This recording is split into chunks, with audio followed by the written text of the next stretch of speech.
बिस्मिल्लाहिर्रहमानिर्रहीम। अस्सलाम वालेकुम dear students, welcome back to my channel HG solution Pakistan. मैं हूं आपका इंस्ट्रक्टर मोहम्मद यूनुस काशिफ और मैं लेकर आया हूं आपके लिए web development course, WordPress web development course. तो डियर स्टूडेंट्स, आज हम सीखेंगे कि हम अपनी वेबसाइट को कैसे कॉन्फ़िगर कर सकते हैं लोकल होस्ट से ऑनलाइन अपने डोमेन पे कैसे होस्ट कर सकते हैं। तो बहुत से स्टूडेंट से जो है क्वेश्चन किया था कि हम अपनी वेबसाइट तो बना ली हमने लोकल होस्ट पे, बट अभी तक हमें अब उसे कॉन्फ़िगर करना नहीं आया कि हम कैसे कॉन्फ़िगर करें कि अपने लोकल होस्ट है अपने डोमेन को अपने डोमेन पे कैसे शिफ्ट करें। तो परेशानी की कोई बात नहीं है, आपने इस वीडियो को लास्ट तक ज़रूर देखना है ताकि आपके इसमें जो भी मेन पॉइंट्स हैं वो आपको समझ आ सकें। तो चलते हैं अपने लेक्चर की तरफ और सीखते हैं कि हम अपने डोमेन को या अपनी लोकल वेबसाइट को कैसे कॉन्फ़िगर कर सकते हैं। तो डियर स्टूडेंट्स, सबसे पहले हम आते हैं अपने प्रोजेक्ट की तरफ। मैंने अपना प्रोजेक्ट ऑलरेडी ओपन किया हुआ है, तो आप लोगों से रिक्वेस्ट है कि आप भी अपना प्रोजेक्ट यहाँ पे लॉगिन जो है उसे लाजमी ओपन करें। यहाँ पे मैं जो मेरा प्रोजेक्ट था शॉप वाला, ठीक है, हम उसी को दोबारा यहाँ पे जो है लॉगिन करते हैं। तो इसी को हम कॉन्फ़िगर करेंगे अपनी वेबसाइट पर, और किस तरह करेंगे अभी देखते हैं कुछ ही देर में। अभी ये प्रोजेक्ट जो है लोड हो रहा है। लोड होने के बाद हम इसका जो लोकेशन पाथ है वो चेक करेंगे किधर है, और उसके साथ ही हम यहाँ पे एक और टैब ओपन करते हैं। इसमें मैं ये लिखता हूँ local host WP my admin। ये आ गया WP my admin। तो आप जब यहाँ पे लिखेंगे PHP my admin, तो ये यहाँ पे पैनल आपके सामने ओपन हो जाएगा। ये आपका डेटाबेस का बैकएंड का पैनल है, तो ये भी लोड हो जाएगा। तो हमने सबसे पहले क्या काम करना है कि हमने अपने डेटाबेस को सबसे पहले लोकल होस्ट पे जो है डाउनलोड करना है, ठीक है, ड्रॉप करना है। तो यहाँ पे जो है हमारी शॉप के नाम से ये वाली एक डेटाबेस बनी हुई है WP शॉप। तो इस पर क्लिक करेंगे। क्लिक करने के बाद जैसे ही डेटाबेस यहाँ पे लोड होगी, ये देखिए उस समय लोडिंग का ऑप्शन आ रहा है, यहाँ पे लोड होगी, तो हमने क्या करना है कि हमने तमाम टेबल सेलेक्ट करने हैं इसके चेक कॉल्स, और उसके बाद यहाँ पे कर देंगे एक्सपोर्ट। जब एक्सपोर्ट करेंगे तो ये हमसे लोकेशन पूछेगा। ये बाय डिफ़ॉल्ट लोकेशन होगी जो कि C ड्राइव में होती है, ठीक है। तो ये डायरेक्ट वहीं भी डाउनलोड कर देगा। तो हमें जो है कोई टेम्पलेट चेंज नहीं करना, कुछ नहीं करना, हमें जस्ट SQL फॉर्मेट में चाहिए, तो हम इसको गो कर देंगे। तो ये जो डेटाबेस है हमारे पास डाउनलोड होकर डिस्प्ले दे देगी। ये आपके सामने है, ये भी डाउनलोड हो रही है। हमारी जो डेटाबेस है ये डाउनलोड हो चुकी है। तो हम क्या करेंगे, पहले जाते हैं इसके फोल्डर में और इसका साइज़ देखेंगे कि साइज़ कितना है इसका, ठीक है। साइज़ तो बहुत कम है, ना होने के बराबर, क्यों हमने इस पर ज़्यादा काम नहीं किया हुआ। तो ये जस्ट हमने यहाँ से इसका साइज़ की प्रॉपर्टी चेक कर लेनी है, ठीक हो गया। तो इसके बाद हमने इसी यहाँ पे हम करेंगे, सबसे पहले हम आएंगे अपनी सब डोमेन की तरफ। तो मैं यहाँ पे लोकल जो है पैनल अपना ओपन कर लेता हूँ, C पैनल, और यहाँ पे मैं आता हूँ मैनेजर में। और मैनेजर में आने के बाद मैंने अपनी एक सब डोमेन ऑलरेडी बनाई हुई है, ठीक है। तो मैं यहाँ पे आपको जो है पहले हम एक जो है एक बनाएंगे डेटाबेस। यहाँ पे आते हैं डेटाबेस के पैनल के अंदर। तो यहाँ पे देखें ये है डेटाबेस MySQL डेटाबेस, इस पर क्लिक करेंगे। यहाँ पे हम डेटाबेस बनाएंगे माई वेब कर लें आप, माई शॉप के नाम से मैंने एक डेटाबेस क्रिएट की। बैक आते हैं। बैक आने के बाद यहाँ पे पूछेगा कि आपने एक यूज़र भी क्रिएट करना है, तो हम एक यूज़र क्रिएट करेंगे दोबारा। माई शॉप के नाम से मैंने एक और जो है यूज़र क्रिएट कर लिया, और यहाँ पे जो पासवर्ड है वो आपने रखना है, वो आपकी मर्ज़ी है। तो आप जिस तरह आप रखना है चाहें आप रख सकते हैं, ठीक है। मैं यहाँ पे बाय डिफ़ॉल्ट जो छोटा सा पासवर्ड रख देता हूँ, और इसके बाद मैं से यूज़र को क्रिएट कर देता हूँ। ये यूज़र मेरा क्रिएट हो गया है। लोकल होस्ट पे हम लोग रूट पे काम कर रहे थे। यहाँ पे अब जब हम ऑनलाइन अपनी डायरेक्टरी को मेंटेन कर रहे हैं डोमेन के लिए, तो यहाँ पे डेटाबेस को क्रिएट करना और यूज़र को पासवर्ड देना ज़रूरी होता है। लोकल होस्ट पे यूज़र का पासवर्ड ना भी हो तो काम चल जाता है, लेकिन हमने अपने यूज़र को सिक्योर करना है, अपने यूज़र को लेके चलना है आगे, तो इसलिए हम यहाँ पे उसका पासवर्ड देना हमें ज़रूरी होता है। इसके बाद हम नीचे आते हैं तो यहाँ कहता है कि ऐड यूज़र टू डेटाबेस, आप अपने यूज़र को अपने डेटाबेस में ऐड करें। तो मैं माई शॉप के साथ अपना जो मैंने यूज़र नेम बनाया था माई शॉप का, वो मैं यहाँ पे ऐड कर देता हूँ। ठीक है, मेरा यूज़र भी माई शॉप के नाम से है और मेरी डेटाबेस भी माई शॉप के नाम से है। यहाँ पे आपने एक चीज़ बहुत ही ज़्यादा एहतियात से काम करना है, इस चीज़ को समझना है कि आपने जो भी डेटाबेस क्रिएट करनी है उसके रेलिवेंट आप अपना आईडी बनाएं। अगर आप नहीं बनाते तो आपने जो भी डेटाबेस क्रिएट की है और उसके अलावा जो भी आप यूज़र क्रिएट करेंगे उसको आपने मैनेज करना है कि आपने किस डेटाबेस में कौन से यूज़र को आपने ऐड करना है। ठीक है, इस तरह अगर आपके पास मल्टीपल डेटाबेस होंगी तो आपसे गलती भी हो सकती है। अगर आप सेम टू सेम रखेंगे तो उसमें गलती के चांस बहुत कम होंगे। तो हम यहाँ पे ऐड करते हैं। जब हम इसे ऐड करेंगे तो यहाँ हमारे पास जो है इसके आर प्रिविलेजेस जो हैं, यहाँ पे हमने क्लिक करना है और क्लिक करने के बाद यहाँ पर कर देंगे मेक चेंजेस।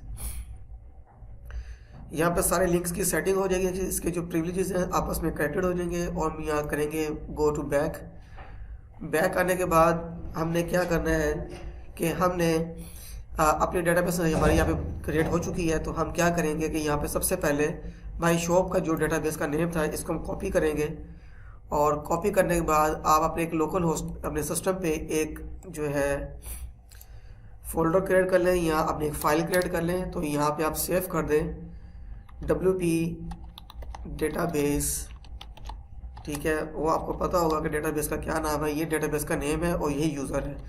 इसको हम सेव कर लेते हैं और आप ये देखें कि ये जो थी डेटाबेस इसको मैं यहाँ से रीनेम कर देता हूँ, क्योंकि ये जो डेटाबेस है ये मेरी जो ऑनलाइन होस्ट है डोमेन के ऊपर सेम टू सेम होना चाहिए नाम इसका। अगर नेम सेम नहीं होगा तो डेटा आपका इंपोर्ट नहीं होगा और वो वहाँ पे एरर क्रिएट कर देगा। तो अब क्या करना है हमने कि यहाँ पे मैं सबसे पहले अपने सिस्टम से जो है VS कोड को ओपन करूँगा या सबलाइम टेक्स्ट जो भी आप एडिटर यूज़ कर रहे हैं। तो मैं यहाँ पे VS या सबलाइम टेक्स्ट लिख लेता हूँ, ऑल एप्लीकेशंस, और मैं लिखता हूँ सबलाइम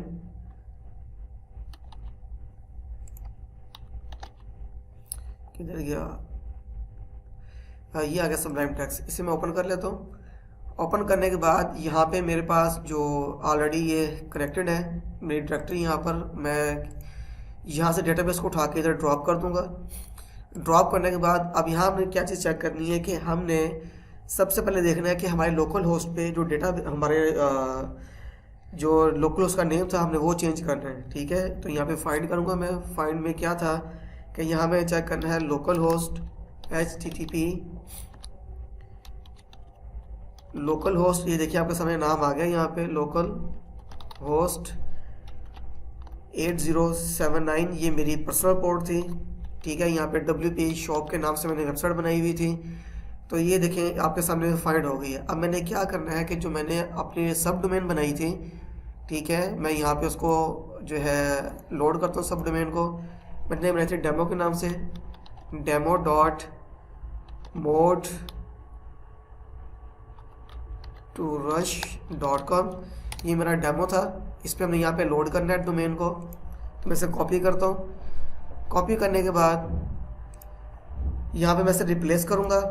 ठीक है, और रिप्लेस के लिए क्या काम है मेरा यहाँ पे कि मैंने यहाँ पर इसे रिप्लेस कर देना है। ठीक हो गया। तो कोशिश ये करनी है कि लास्ट में आपकी जो ये ओवर स्लैश आ रही है ये आपके ना हो, क्योंकि अगर आपने ये ओवर स्लैश को यहाँ पे मेंशन कर दिया तो आपकी डोमेन के अंदर जो जो प्रॉब्लम्स होंगी वो आपके सामने आ जाएंगी, क्योंकि इसमें ऑलरेडी जो है स्लैश यहाँ पे लगी हुई है। ठीक है, तमाम पैनल्स में ये सारा काम ख़राब हो जाएगा। तो आपने कोशिश करनी है कि आपके यहाँ पे लास्ट में ओवर स्लैश ना हो। तो यहाँ पे हमने क्या करना है, इसे रिप्लेस ऑल कर देंगे। तो ये डेटाबेस जो है हमारी सारी जो सब डोमेन थी, सॉरी जो हमारी लोकल होस्ट डोमेन थी वो सारी हमारी सब डोमेन के ऊपर कन्वर्ट हो चुकी है। ठीक हो गया। हम यहाँ पे इसको दोबारा फाइंड करेंगे सब डोमेन को। तो देखें जहाँ जहाँ पे इसका नाम जा रहा है वहाँ पे ये आपके सामने है कि ऑटोमेटिकली ये कॉन्फ़िगर्ड हो गई है और ऑटोमेटिकली ये जहाँ जहाँ पे हमारी लोकल होस्ट का पाथ था वो सारा चेंज हो चुका है। ठीक है, तो अब ये करने के बाद हमने क्या काम करना है, इसको सेव करना है। यहाँ से मैं सेव कर देता हूँ। ये सेव हो गया क्योंकि क्लोज कर दिया मैंने ऑलरेडी। सेव करने के बाद हम आएंगे अपनी वेबसाइट की तरफ और यहाँ पर आते हैं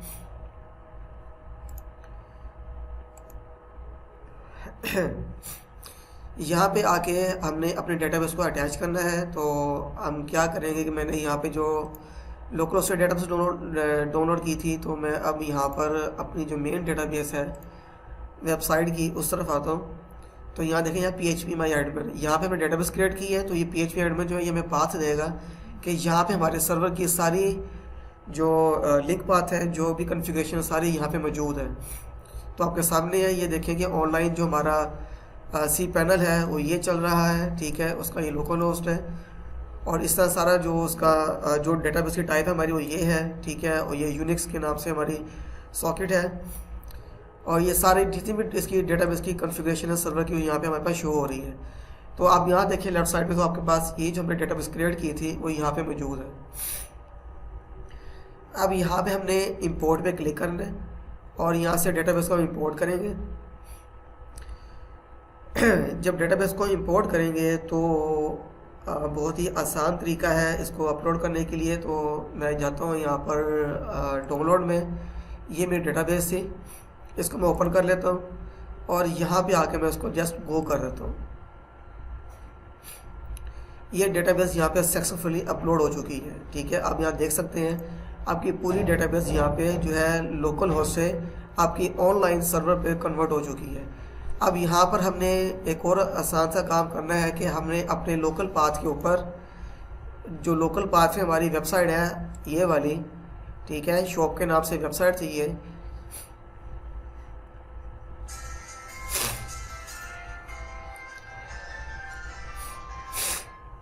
ये हमारी वेबसाइट है लोकल होस्ट के नाम पे, ठीक है। इसको हमने देखिए, ये इसका पाथ अभी भी लोकल होस्ट पे आ रहा है। तो हमने क्या करना है कि हमने इसी का वो करना है, जिप करना है और जिप करके अपने सिस्टम पे लोड कर देंगे। तो यहाँ पे हम आएंगे पहले अपने लोकल होस्ट की तरफ, ये वाला काम हमारा हो चुका है। तो अब इसमें जाने के लिए जो आसान तरीका है वो ये है कि हम पहले अपनी डायरेक्टरी में जाएंगे। मैं यहाँ से नई डायरेक्टरी अपनी ओपन कर लेता हूँ दोबारा, और यहाँ पे आके मैं सर्वर साइट पर आए और इसमें देखिए लोकल होस्ट में आप आएंगे तो आपके पास ये है माई शॉप, ठीक हो गया। इसको डबल क्लिक करें और इसको आपने सेलेक्ट ऑल करना है। ऑल करने के बाद यहाँ से आपने करना है इसे ऐड टू आर्काइव, यहाँ पे जिप फाइल बनानी है और इसको ओके कर देना है। जैसे ही जिप फाइल आपकी बनेगी, जिप फाइल बनने के बाद, ठीक है, ये थोड़ा टाइम ले रहा है यहाँ पे। तो जैसे ये टाइम कंप्लीट होता है, कंप्लीट होने के बाद ये आपकी जिप फाइल कंप्लीट हो जाएगी। हम इसी फाइल को उठा के अपलोड कर लेंगे और जैसे ही ये फाइल हमारी अपलोड होगी हम वहाँ पे आके इसे एक्सट्रैक्ट करेंगे और अपनी जो WP config की फ़ाइल है ये वाली, ठीक है, इसको हम वहाँ पे लिंक करेंगे अपने डेटाबेस के साथ और जो हमने पासवर्ड वहाँ पे दिया था उसको लिंक करेंगे। तो ये जो वेबसाइट हमारी है ये वहाँ पे सक्सेसफुली जो है अपलोड हो जाएगी। और जैसे हम डेमो पे क्लिक करेंगे तो हमारी जो नई वेबसाइट है जो लोकल होस्ट पे थी वो हमारे डोमेन पे शिफ्ट हो चुकी होगी। तो ये सिर्फ यहाँ पे जो है 1 मिनट का टाइम और है यहाँ पे, तो थोड़ा सा आपको वेट करना पड़ेगा और इंशाल्लाह हम लोग अपनी वेबसाइट को जल्दी ही इस पर कन्फिगर कर लेंगे। दोबारा आते हैं हम यहाँ पे अपने मेन जो cPanel है इसकी तरफ, और यहाँ पे आके मैं फ़ाइल का जो मेन्यू है मेरे पास, फ़ाइल का जो टैब है इस पर आता हूँ फाइल मैनेजर में। तो आपने भी अपने डोमेन के फाइल मैनेजर में आपने आना है। अगर आपके पास डोमेन नहीं है तो आप अच्छे से सर्वर पर डोमेन परचेज़ कर लें जिसमें GoDaddy सर्वर है, ठीक है, और साथ में ब्लू होस्ट है, वर्डप्रेस की भी डोमेन्स मिल जाती हैं, होस्टर PK है, ठीक है, होस्ट गेटर है या फैटकॉग, इस तरह डिफरेंट सर्वर्स हैं। यहाँ से आप इनको परचेज़ कर सकते हैं डोमेन्स को, और साथ में आपको होस्टिंग भी मिल जाएगी, ठीक है। तो डोमेन जो होती है वो आपकी बिज़नेस का नेम का नाम होता है, जो आपकी बिज़नेस मेन बिज़नेस आपका है उसका जो नेम है वो आपकी डोमेन होती है, ठीक है। और जो होस्टिंग होती है वो प्लेस होती है जहाँ पे अपने डेटा को होस्ट करना होता है आपने, ठीक है। तो डोमेन का होना ज़रूरी नहीं है, साथ में होस्टिंग का भी होना ज़रूरी है ताकि आप अपनी फाइल्स को या अपनी वेबसाइट को वहाँ पे इजीली होस्ट कर सकें। अब यहाँ पे देखिए हमारी जो फाइल है थोड़ी सी रह गई है, यहाँ पे बस ये चंद सेकंड की रह गई है फाइल, सॉरी, अभी 1 मिनट भी है, तो अभी जैसे ही कॉन्फ़िगर हो जाती है तो इंशाल्लाह मैं अभी आपको दिखा देता हूँ कि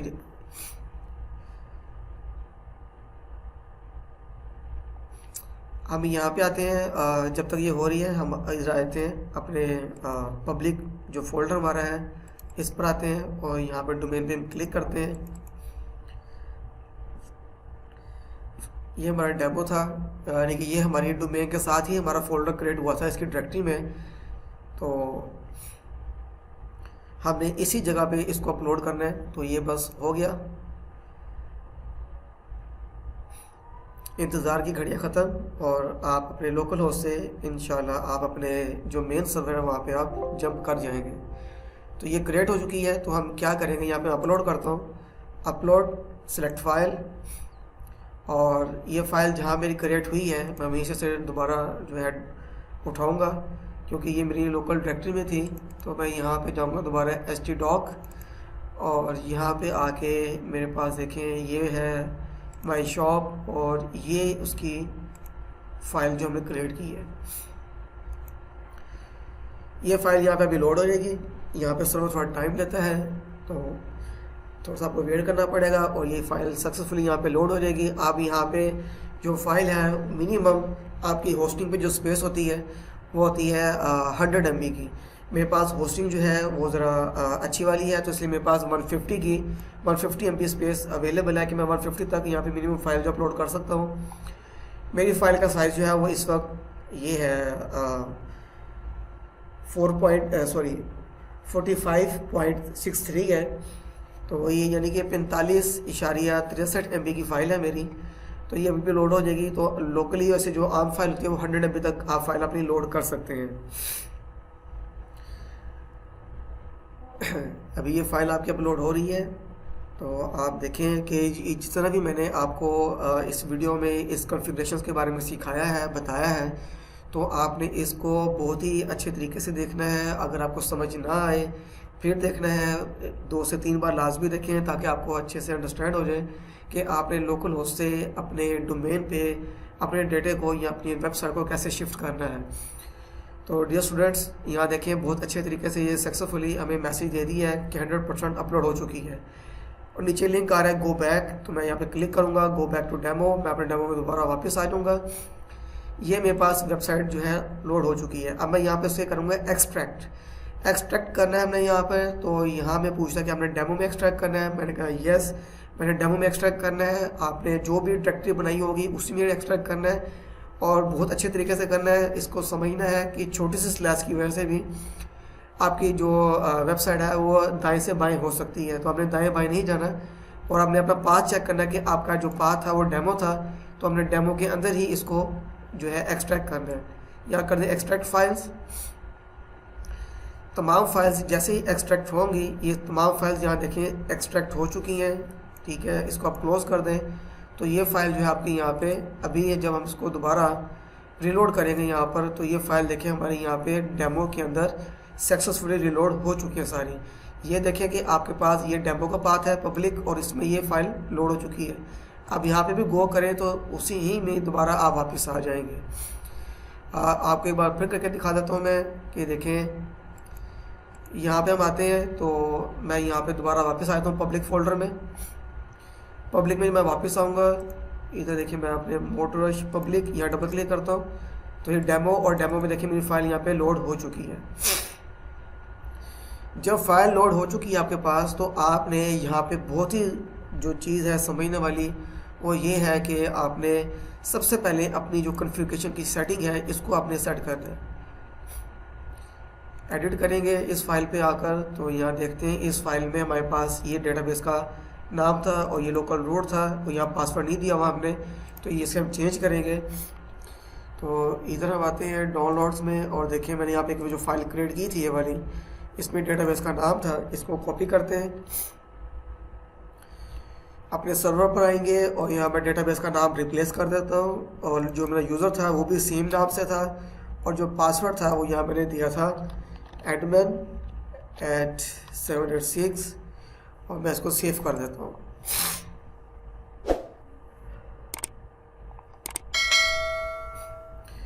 ये फाइल मेरी यहाँ पे सेव हो चुकी है और जो इसको मैं क्लोज़ किया, अब मैं आता हूँ अपने डोमेन की तरफ। ये मेरे सब डोमेन थे, ये था सारा बैकएंड का काम कॉन्फ़िगरेशन करने के लिए। और अब मैं यहाँ पे जैसे इसको रिलोड करूँगा तो यहाँ पे हमारी जो वेबसाइट होगी वो डायरेक्टली यहाँ पे रिलोड हो जाएगी। आप देखें तो अभी आपके सामने जो है इसका डिस्प्ले जो है फ्रंट साइड का वो आपके सामने आ जाएगा। ये देखें। तो डियर स्टूडेंट्स, हमने यहाँ देखें बहुत ही अच्छे तरीके से अपनी वेबसाइट को अपने लोकल होस्ट से अपने मेन सर्वर पर अपलोड कर लिया है। ये देखें, ये मेरी लोकल होस्ट है। ऊपर आप पाथ चेक करें, ये लोकल होस्ट जो है वर्क कर रही है और ये यहाँ पर आपके सामने जो है मेन डोमेन के ऊपर वर्क कर रही है। ठीक है, तो डियर स्टूडेंट्स, आज का लेक्चर यहीं तक था। तो हम मिलेंगे नेक्स्ट लेक्चर में। मुझे इजाज़त दें। अल्लाह हाफिज़।